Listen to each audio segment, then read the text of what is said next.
অভিযোগটা হচ্ছে যে গত 2014-তে মোদিজি আসার পর থেকে মোদিজি ভারতবর্ষকে স্বচ্ছ করার জন্য অভিযান শুরু করেছিলেন। সেই নিয়ম অনুযায়ী প্রতিটা গ্রাম পঞ্চায়েতে আজকে 2024-25 থেকে এসবিএমের 70% টাকা দিয়ে এসবিএমের স্বচ্ছ ভারত মিশনের জন্য কাজ করা হচ্ছে। কিন্তু দেখা যাচ্ছে যে পশ্চিমবঙ্গে যখনই এসবিএমের 70% টাকা আসে তখনই কিন্তু তৃণমূল সরকার এই টাকাটাকে লুট করে নেয়। তার একটা উদাহরণ হলো যে আজকে যে অভিযোগটা জমা পড়েছে সেটা হচ্ছে ধরমপুর গ্রাম পঞ্চায়েতের অভিযোগ। এখানে লিজ ফিট 45,000 টাকা করে গত টেন্ডারে 60টা ধরা হয়েছিল, কিন্তু দেখা গেল 20টি মাত্র হয়েছে, 40টি এখনও হয়নি। তার কারণ হলো যে কাজ করার জন্য জমি পাওয়া যাচ্ছে না।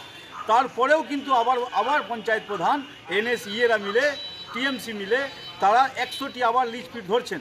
তো ফলে যেখানে 40টির কাজ হয়নি সেখানে আবার এসবিএমের টাকা 100টি ধরা হচ্ছে।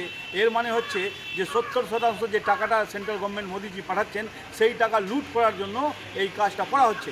ফলে ধরমপুরের পঞ্চায়েতের যে মেম্বার উপপ্রধানরা বিডিওকে এবং ডিএমকে লিখিত আকারে জানিয়েছেন যে আগে পুরনো কাজটা কমপ্লিট হোক, তারপর আবার নতুন টেন্ডার ধরার ব্যবস্থা করা হোক। কী ধরনের কাজ ছিল এই পুরনো কাজে? পুরনো কাজ যেটা ছিল সেটা হচ্ছে যে 45,000 টাকা কাজে আমরা দেখলাম যে সেখানে 20 থেকে 25,000 টাকার মাত্র কাজ হয়েছে। ওই একটা কুঁয়ো খুঁড়ে একটা কল পুঁতে দিয়েছে, কোনো রকম করে টাকাটা লুট হয়েছে। তো 45,000 টাকার কাজে মাত্র 20 থেকে 25,000 টাকা খরচ হয়ে বাকি টাকা লুট কাটমানিতে চলে যায়। তো এই সরকার, এই কেন্দ্রীয় সরকারের টাকাটা কাটমানি করে লুট করে আজকে চলছে। এই জন্য অভিযোগ বারবার আমরা জানাচ্ছি যে কাজটা সঠিকভাবে হোক, জায়গা আগে সিলেকশন করা হোক, তারপরে কাজ করা হোক।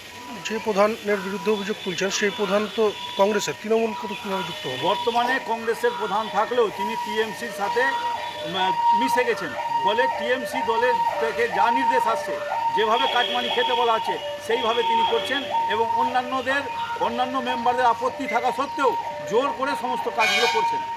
প্রধান প্রতিটা মিটিংয়ের বিরোধিতা করলেও উপপ্রধানের কোনো কথা শোনা হচ্ছে না এবং অন্যান্য মেম্বাররা বারবার আপত্তি করা সত্ত্বেও, রেজুলেশন খাতায় মন্তব্য করা সত্ত্বেও, আপত্তি জানানো সত্ত্বেও জোর করে সরকারি সহায়তায় টিএমসির সহযোগিতায় সমস্ত টেন্ডার ওরা করে নিচ্ছে।